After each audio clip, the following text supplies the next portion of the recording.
Hi guys, எல்லோருக்கும் வணக்கம். இது நம்ம ஏகேஎன் ஸ்டுடியோ. இன்னைக்கு நம்ம கூலி படத்தோட ரிவ்யூ பார்க்க போகிறோம். படம் பார்த்தாச்சு.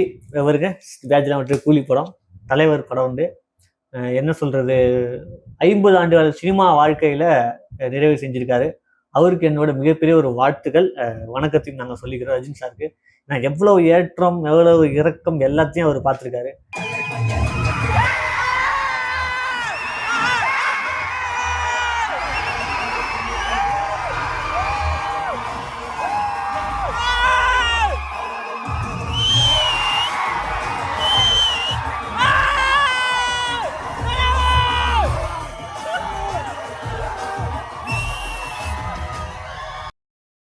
அவர் ஒரு இன்ஸ்பிரேஷன், தமிழ்நாட்டுக்கும் சரி ஓல் இந்தியாவுக்கும் சரி. ஒரு கீழே இருந்து மேலே வரணும் அப்படின்னா அவரை பார்த்து தெரிஞ்சுக்குங்க அப்படிங்கிற ஒரு இன்ஸ்பிரேஷன். ஸோ அவரோட கூலி படத்தோட படம் வந்திருக்கு, பார்த்தாச்சு. என்னை பொறுத்த வரைக்கும் படம் எப்படி இருக்குன்னா, கதை என்ன போகுதுன்னா, ஒரு ஹீரோ, அந்த ஹீரோட ஃப்ரெண்டு இறந்துடுறாரு.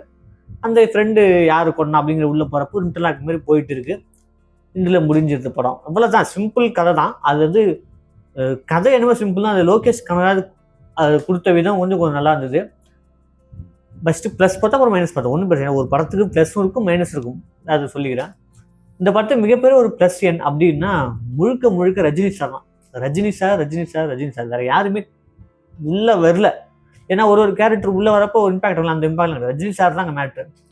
அப்போ அனிருத் தரமாக இல்லைன்ட்டு. அப்புறம் இந்த கலருக்கு சினிமாட்டோகிராஃபர் அதுவும் சூப்பராக இருந்தது.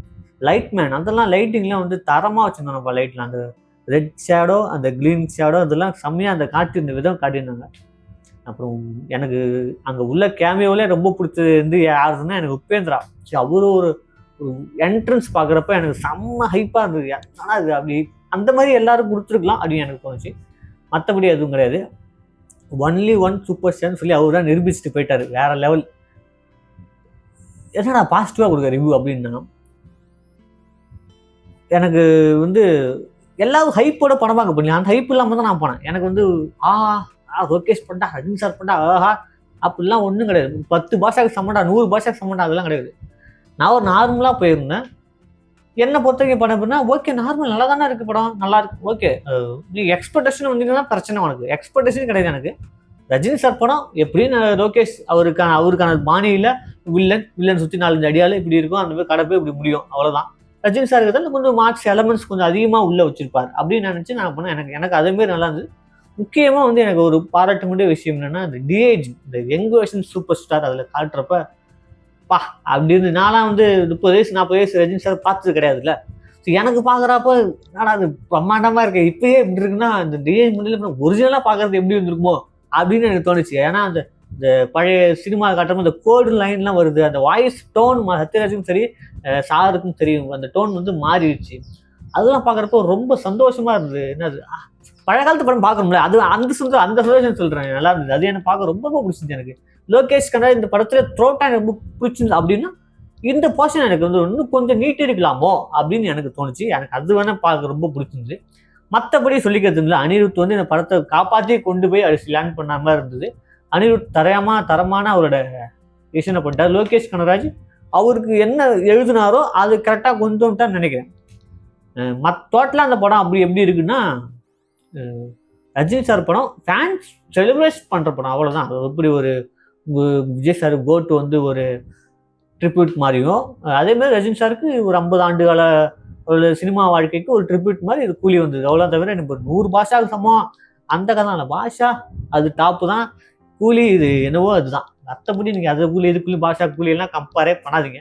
இந்த படத்தோட மைனஸ் அப்படி என்னன்னா, டூரேஷன் எனக்கு 2 மணி நேரம் 50 நிமிஷம் எனக்கு போக வேண்டியிருக்கிறது இல்லை. இந்த படம் ஒரு கதை சொல்ல போகிறோன்னா பரவாயில்ல, நீ பிளாட் போகிறது கரெக்டாக இருந்திருக்கும்.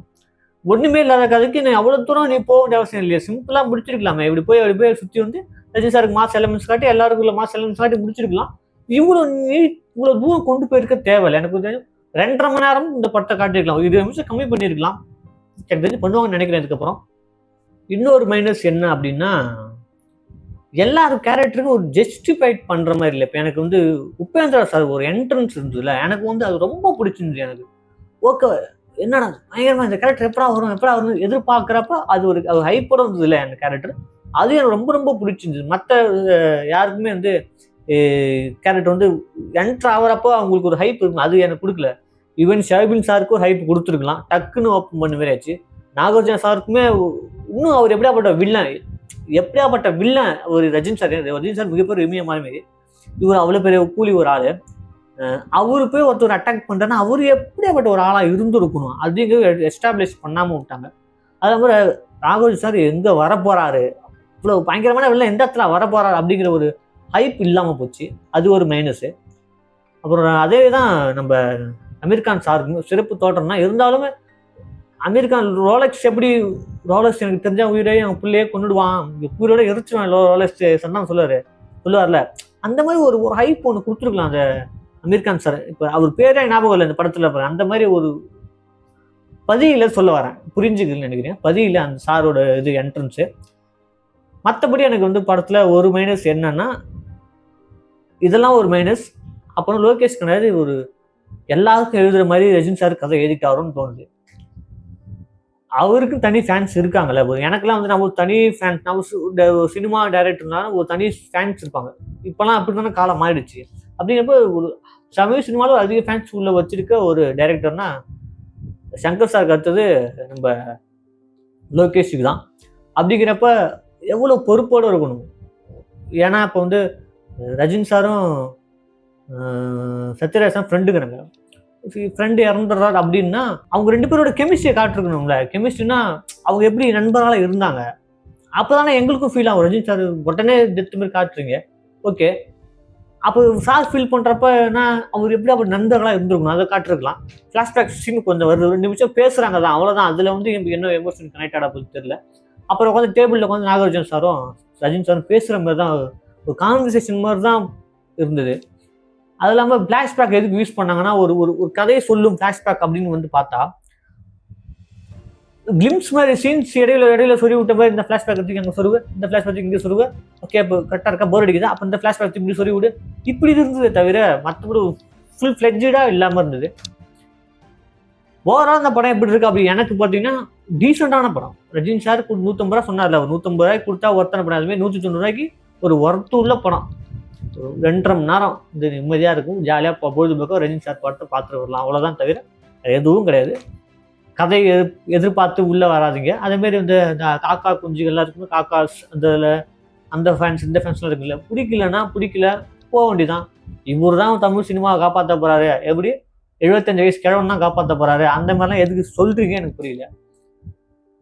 டைரக்டர்ஸ் என்னவோ அதை நடிச்சு முடிச்சுட்டு போயிட்டாங்க, அவ்வளோதான். நம்ம இப்போ இவர் ஏன் கம்பேர் பண்ணுறீங்கன்னு தயவு செஞ்சு ரஜினி சார் கூட எந்த ஹீரோவும் கம்பேர் பண்ணாதீங்க. அவர் கம்பேர் பண்ணுறதுக்கு இந்த தமிழ் சினிமாவில் ஆளே கிடையாது, இந்தியன் சினிமாவிலும் ஆள் கிடையாது. அவர் லெஜண்ட் கூட எந்த சினிமாவும் கம்பேர் பண்ணாதீங்க. அந்த படம் 1000 கோடி அடிச்சு, இந்த படம் இந்த கோடிக்கே வேலை கிடையாதுங்க. படம் நல்லா இருக்கா, நல்லா இருக்கு, நல்லா இல்லை, அவ்வளோதானே. இந்த கிழவர் வந்து ஒருத்தர் ரிவ்யூ போட்டுருக்காரு, அதான் சொல்ல வரேன். இந்த கிழவர் வந்து என்னப்பா இந்த வயசுல நடிச்சு இப்படி போறாரு, அந்த வயசுல அவர் நடிக்கிறதே பெரிய விஷயங்க. அவர் பாரு டான்ஸ் ஆடுறாரு, ஜிக்கிட் வைப்பில் டான்ஸ் ஆடுறாரு. மோனிகா அந்த எலமெண்ட்ஸ் இந்த பயங்கரமா எல்லாம் இருந்துச்சு. சின்ன குட்டி எலமெண்ட்ஸ் நல்லா இருக்கு. ஃபர்ஸ்ட் பார்த்தீங்கன்னா நிறையா வந்து ஃபன் எலமெண்ட்ஸ் கொடுத்துருப்பாரு ரஜினி சார். ஸோ அதெல்லாம் யாருக்குமே வராது. அப்படி ஒரு கமர்ஷியல் ஆக்டர் இந்த மாதிரி பண்ணுறது கொஞ்சம் கஷ்டம், அது ஈஸி கிடையாது. அதெல்லாம் சொல்ல வரேன். தயவு செஞ்சு ரஜினி சார் யாரு கூட கம்பேர் பண்ணாதீங்க. ரஜினி சார் இப்போ ஹீரோ ஃபேன்ஸ் வந்து போய் ரஜினி சார் பட்டம் பாருங்க, பிடிங்க, என்ஜாய் பண்ணுங்க, போங்க, அவ்வளோதானே. ஒரு 1000 கோடி தான் அடிச்சாகணும் நீங்களே தான் சொன்னீங்க, அவர் சொல்லலையாடா. ரஜினி சார் இந்த 1000 கோடி அடிக்கணும்னு சொல்லலை. லோகேஷ் வந்து எங்கேயுமே வந்து சொல்லல, நான் கொடுத்த 101 ரூபாய்க்கு ஒர்த்து அவ்வளோதான் சொல்லிட்டு போனே தவிர 1000 கோடி அந்த ப்ராஜெக்ட்டுக்கு அவரும் வாயம் இல்லை, நீங்களும் வாயம் இல்லை, ரஜினி சார் வாயம் இல்லை. இடையில வர இந்த காக்கா கழுகு தான் அந்த வந்து கத்திரி கிடக்குது. சரி, அதை விடுங்க, எதை கத்திரி போகும். இந்த படம் எப்படி இருக்கு அப்படின்னா முழுக்க பக்கா என்டர்டெயின்மெண்ட் படம். தியேட்டரில் போய் பாருங்க, கவலைகள் வந்து 2 மணி நேரம் பார்த்துட்டு என்ஜாய் பண்ணுவாங்க, அவ்வளவுதான், வேற எதுவும் கிடையாது. ரஜினி சாருக்கு ஒரு மிகப்பெரிய இது ஒரு இமயம் தான். ஒரு 75 வயசுல தமிழ் சினிமா கட்டி நம்பர் 1 எவனாச்சும் நம்பர் 1 தமிழ் சினிமா இருக்கானா இவர் தான். பாக்ஸ் ஆஃபீஸ் ஹிட்டுனாலே இவர் தான், எல்லாமே இவர் தான், ரஜினி சார் தான். இங்க எவனுமே கூட கிட்ட வரும்போது நெருங்க முடியாது. அந்த மாதிரி தயவு செஞ்சு இந்த நெகட்டிவ் பரப்பலாம், பரப்பிட்டு போங்க. உண்மையான ரஜினி ஃபேன்ஸ் வந்து பார்க்க தான் போறாங்க. அவங்களுக்கு படத்தை என்ன பிடிச்சிருக்கோ பிடிக்கல அவங்க சொல்லிட்டு போறாங்க, அவ்வளவுதானே. இடையில நீ வந்து இந்த வேலை பண்ணிட்டு இருக்க தேவையே இல்லை. படம் பிடிக்கலையா, ஆமா பிடிக்கலன்னா போ, நல்லா இல்லையா, நல்லா இல்லைன்னா சொல்லிட்டு போ, அவ்வளவுதானே. ஏன் அதுக்கு வந்து இன்னொருத்தர் வந்து நீங்கள் வந்து இது படுத்துறீங்க, கேவலப்படுத்துறீங்க? அது தப்பு. அந்த மாதிரிலாம் பண்ணக்கூடாது. சினிமா சினிமா சினிமா பாருங்க. மற்றதை கொண்டாந்து இதில் இணைக்காதீங்க. ஏன்னா நம்ம படுற கஷ்டங்கள் வேற. சினிமா தாண்டி பார்த்தீங்கன்னா எவ்வளோ கஷ்டம் நடந்துட்டு சென்னையில் எவ்வளோ பிரச்சனை போயிட்டு உங்களுக்கும் தெரியும். அதையும் பார்த்துங்க. சினிமாவை என்டர்டைன் பொழுதுபோக்கு, அந்த பொழுதுபோக்கு சினிமா தேட்டரில் முடிச்சு சட்டை வந்துருங்க. அவ்வளோதான். நன்றி, வணக்கம். இது நம்ம ஏகேஎன் ஸ்டுடியோ. இந்த ரிவ்யூ பிடிச்சிருந்தா லைக் பண்ணுங்க. கூலிப்படம் எப்படி இருந்தது, உங்களுக்கு எப்படி தாக்கத்தை ஏற்படுத்துன்னு சொல்லி கீழே கமெண்ட் பண்ணுங்க. என்னோட தாக்கத்தை நான் சொல்லிட்டேன். ஒரு ஆனஸ்டான ரிவ்யூவாக இருக்கும்னு நினைக்கிறேன். ஏன்னா யாருக்கும் நான் பாதமும் கிடையாது. நம்ம சினிமா ரசிகர், அவ்வளோதான். ஏன்னா என்ன ஃபாலோ பண்ணணும்னு தெரியும், நான் எப்படியாப்பட்ட சினிமா ஃபேன் சொல்லிட்டு. அதனால எனக்கு ஒரு பிரச்சனை கிடையாது. தொடர்ந்து வீடியோ பாருங்கள், சப்போர்ட் பண்ணுங்கள். நன்றி, வணக்கம். அடுத்த பசங்க பார்க்கலாம். தேங்க்யூ.